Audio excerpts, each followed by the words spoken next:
Good morning, good morning, good morning, and welcome to Waking Up Right with Ivory. I'm your host, Ivory Hunter, and today I'm excited because I'm talking to one of the funniest comedians of all time. He's also my friend. Please help me welcome my boy, Mr. Joe Torry. What up, Joe? How you feeling this Good morning, man, man? good. Feeling good, Good, man. good, man. Up, alive, breathing. Can't ask nothing better. That's a beautiful thing, man. You've been busy, man, since COVID, man. Like this show's all about talking about like how people have been handling this pandemic, offering people tools and tips, and I just know that since this COVID started, because I watch you on Mm. social media, man, and you've been busy, man. What's been going on with you? Man, just trying to stay. Trying to stay. Should I say essential? What I'm saying? Trying to stay essential, man. In this era, started. Just working on ways to create content, man. To get to monetize it, to try to catch up. To the creators of yesterday and the world of tomorrow. Because whatever you're thinking about, it's already been thought about. By somebody, Absolutely. and you're probably behind. So to me, right now, this is a good time to catch up to the maybe the rest of the world, or to be able to get what the rest of the world's attention, and to basically see what they like and what they need, man. And so as me as a performer, entertainer, creator, I created 3 projects. I got five or six done now, but during COVID I had 3 done, which was Leon's Lounge. It was like a Black Cheers. So it's a sitcom that's going to be on BLK Prime. It's a black owned platform. Nice. Sort of like a smaller version of Netflix. Hmm. And then you have my Joe Torre's I love that, by Comedy the way. Club. Go ahead. Uh, yeah, Joe Torre's Comedy Club. That's a comics, conversations, and cocktails. So it's sort of like my comedy roundtable. I got some of the funniest, smartest minds in there. We sitting there chopping up. The first season is called "This Is 2020." What the?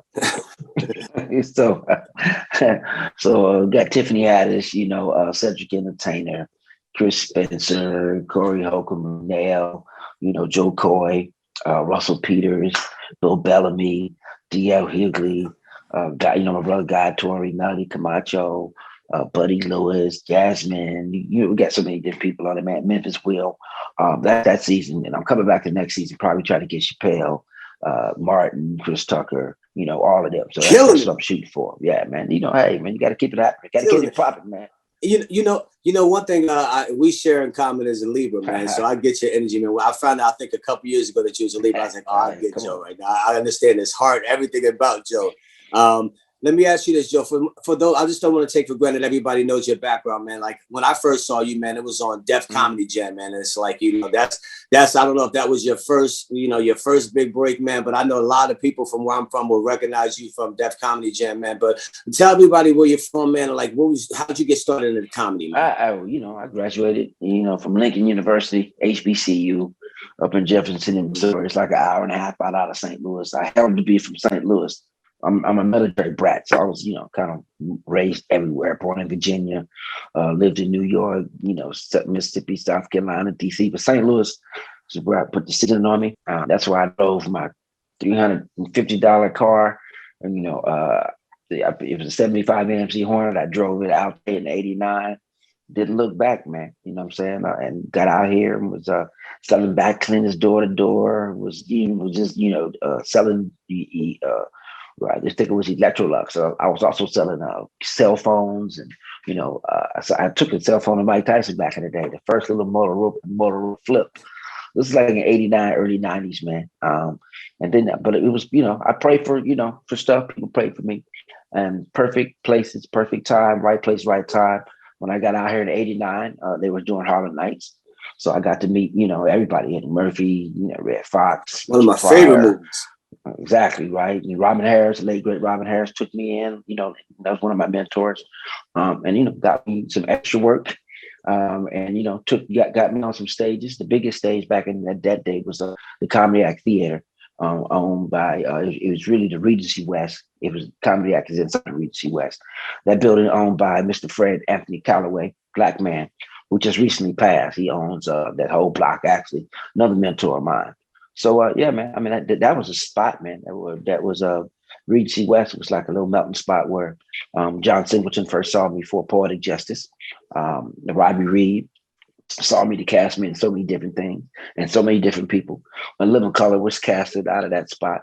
Wow. It was Chris Tucker. Everybody, it was, it was, That was a launching pad, huh? that was a launching pad, man. Yeah, launching pad. Yeah. All right. So let's get into some of your what makes you tick, man. What is like your normal daily routine? Do you have any morning daily routines that you do? Like, give us some tips that you do. Any, because I know you're on vitamins, I'm on books, vitamins and meditation. books. No, man, vitamins. I take a multivitamin, liquid multivitamin. I have a TLC. I do some of that still. Yeah, I Some hear natural you. herb and stuff like that. I still go back. I still got my GNC products that I like. But I mean, I got that, and but my daily thing every morning is to get up. I have some tea. Try to have some warm tea a couple times a week. I water first out, straight out the body. I try to do that. That's my first thing. Get some water in my body. If I try, like I said, I try to get tea in my body. And I put tea where it's like just ginger, green tea, turmeric. Put a little honey, a little lemon squeeze in there, and I'm good. I'm gone, man. Take my multivitamin. And whatever breakfast I may have, if I'm not working out that day, I try to work out 5 to 6 times a week. If not for hours, you know what I'm saying? There'll be 20, 30-minute sessions, you know what I'm saying? Because I work out so much and it depends on what I'm on. So I'm just kind of maintaining conditioning until I really got to cut and lose some weight for something that, that I have to be, try to stay right in the center in case they have to make me take my clothes off.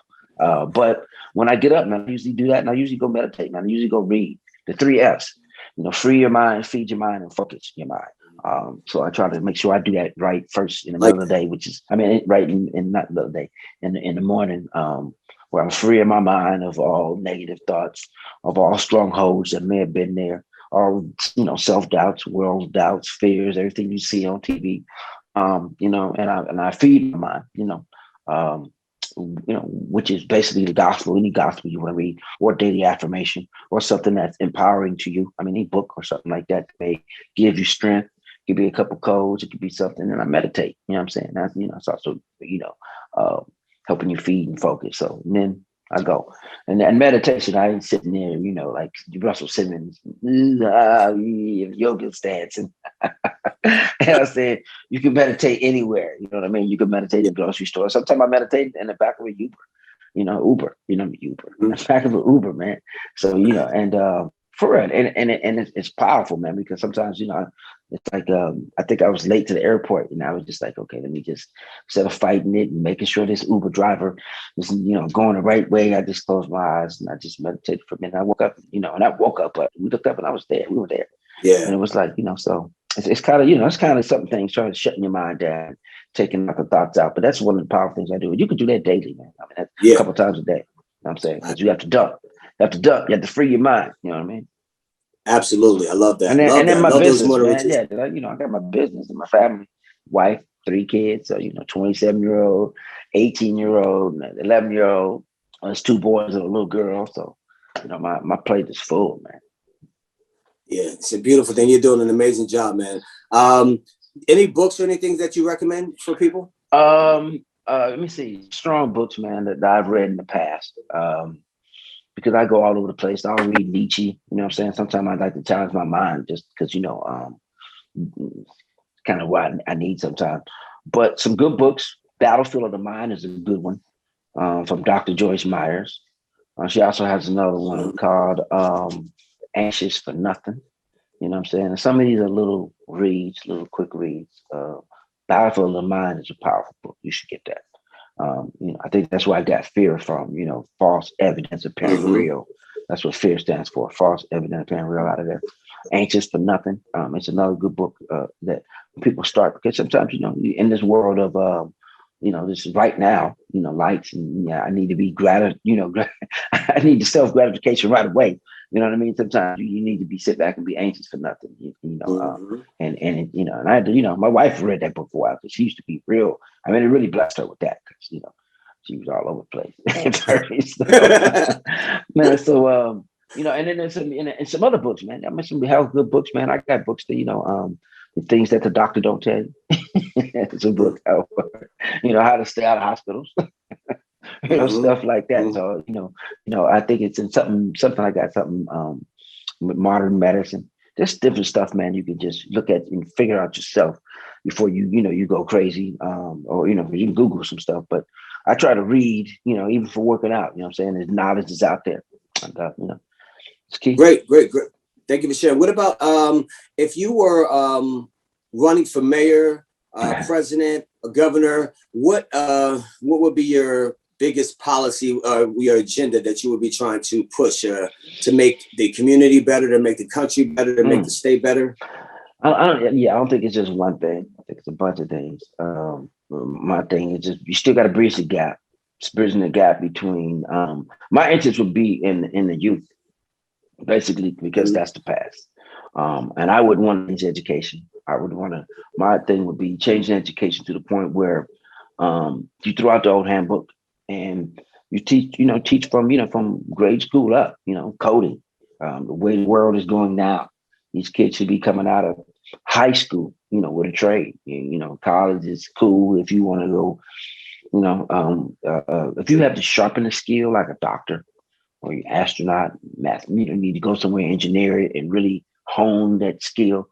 But, I think, going to college and, spending your money to work for somebody else to be in more debt. It's a stupid situation. You know what I'm saying? When you know what I mean? When you learn the skill and work for yourself and build your own business and put all that energy and that loan into your own business instead of borrowing 60,000, 100,000, and you go to learn and be in a certain way and got to have it come and get back and so much interest on it. And then you still got to get a job and prove yourself in somebody else's business to be worthy enough to get, I guess, get to the point where you're the boss. And come on, man. That's by the time you're old. So I think right now, the way the world, the way fast it's moving, you can see, the kids are, they're into it. So I would change the structure because, I know you sit back there now with a bunch of stuff you learned that you ain't never used. And you're like, man, they wasted my brain cells. High school. What crazy. What did we learn that for? Yeah, absolutely. I love that, man. I absolutely love that plan. If teaching kids coding, giving them trades, everything you just said, man, I definitely would be for that 100%. If you could leave us with some inspiring words or some healing words, what would they be? Oh, man. Well, I try to be light and salt to everybody. So, and that what I would say, try to be light and salt to people, which is light is light. There's no darkness if there's light. So I try to be direction. I try to be hope. I try to be everything that's reflection of the Almighty. You know what I mean? And salt meaning I try to be seasoning.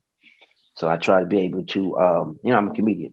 So I like to be able to make sure you understand what you're going through. You know what I'm saying? Your life is going through seasons.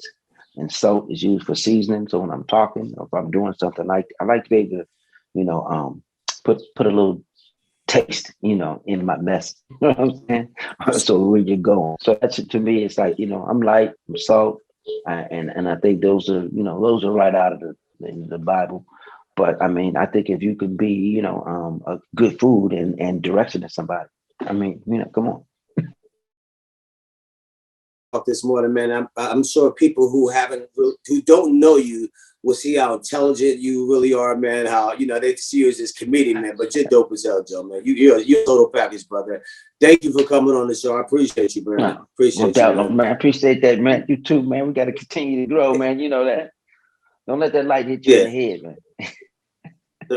It's a big one right behind me, huh? If that thing fall, man, I'm in trouble. Hey, let me ask you this before you go, because I think when I can just real spontaneous question, like you're one of the most all-time funniest baggers, like when just clowning people, like when you were a host of Def Comedy Jam, you were the king of seeing somebody in the audience and roasting people. I played basketball with you for years, and you would kill people in the courts. You're hilarious. Who do you think, if you give me your all-star roasters, if you think three, give me a panel of 4 all-star roasters, you included, give me 3 other people who you think could be that can get with you. Get with me? Wow. Yeah, that you guys, it's gonna be a nice battle. Like if it's Jordan, LeBron, Kobe, all y'all like y'all gonna go at it. You ain't just gonna dog everybody, man. You gonna take some hits, dog. I used to line him up and shoot them all down. Next. I don't know. I know you did. You got different people that think they know how to bag. Michael Blackson, Talent. Talent is a comedian. Who else I think they think that they're out there that could. DC Young Fly. You think he? I was just thinking, but that's not universal. I'm like, what about this young cat, DC? DC Young Fly. Yeah, but the key to this is you gotta have enough stuff in your head. You gotta have enough stuff in your head. It's like having a catalog. You know what I'm saying? Come on, man. Your catalog ain't big enough. Catalog ain't big enough to. That's your mind ain't big enough to. I can go. We go. Ain't gonna be nice. It ain't gonna be nice. But I would. That's my youngin', man. I wouldn't. That's like George Wallace think he can go too. George Wallace. He's another. Oh, well, he got some life experience. So I'm sure he got something in his head too. Yeah, he got a bunch of mama jokes and stock jokes waiting. But that would be a nice old school battle. That's funny. That's awesome, man. All right, man. Well, I know you got some stuff you got to do this morning, man. Have an awesome day, man. I appreciate you, brother, man. No doubt, man. You too, me have a good man. Keep inspiring people, man. Waking up with your eyes, baby. It's all good. I love you, brother. Waking up right